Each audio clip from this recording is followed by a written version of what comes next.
যে 5 স্থানে যদি আপনি ফলো না করেন বা এই 5টা স্থানকে যদি নিয়ন্ত্রণ করতে না পারেন, তাহলে এই জায়গাগুলোতে বদজিনের আসর পড়ে এবং আপনার শারীরিক ক্ষতি করতে পারে। এখন আপনি উত্তরণের উপায় কি এবং কোথায় সেগুলো রয়েছে বা কোথায় সেগুলো থাকে?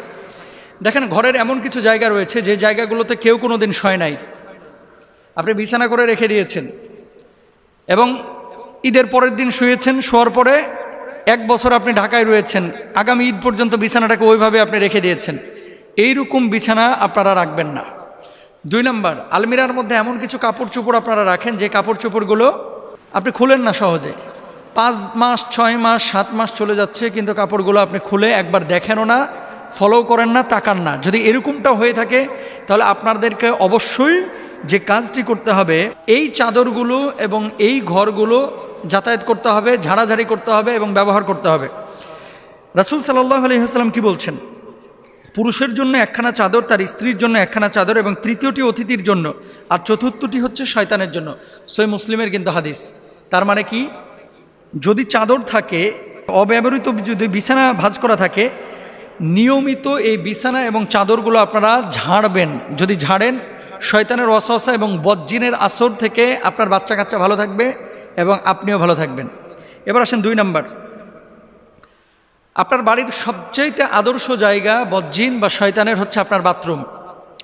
কিছু বাথরুম যেখানে ঢোকা যায় না, আবার কিছু মানুষের বাথরুম আছে বেডরুমের চাইতে বাথরুমটা সুন্দর, যারা রুচিশীল। তো যাদের বাথরুম যত নিকৃষ্ট এবং অপবিত্র, ওই বাথরুমে তত বদজিনের আসর থাকে। অনেক সময় আপনি বাথরুমে বসবেন, দেখবেন কারেন্ট চলে গেছে, বালতিটা নড়ানড়ি করতেছে। অনেক সময় আপনি বাথরুমে বসেছেন, বদনাটা আপনার সামনে থেকে উধাও হয়ে গেছে, অথচ রেখেছেন পাশে, চলে যাচ্ছে। এরকম হয়। এখন এই কথা শোনার পরে অনেক দর্শক অথবা আপনারা অথবা যারা আপনারা রেকর্ড করতেছেন, আপনারা মনে করবেন যে এটা মনে হয় ফাউল কথাবার্তা, এটা কেমন কথা, বালতি আবার একা একা নড়ে কীভাবে?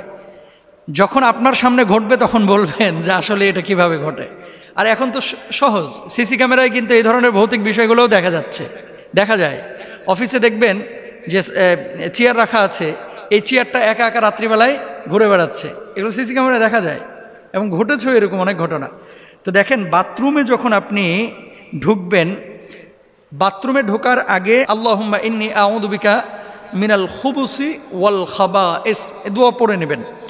আচ্ছা, এই বাথরুমের মধ্যে কে থাকে? দুষ্ট খবিস প্রকৃতির শয়তান জিন থাকে, জিন শয়তানও থাকে। এজন্য হাম্মামে প্রবেশ এবং বের হওয়ার ক্ষেত্রে আল্লাহ রাসূল সাল্লাল্লাহু আলাইহি ওয়াসাল্লাম বলেছেন, পায়খানার স্থান হচ্ছে জিন এবং শয়তানের উপস্থিতির স্থান।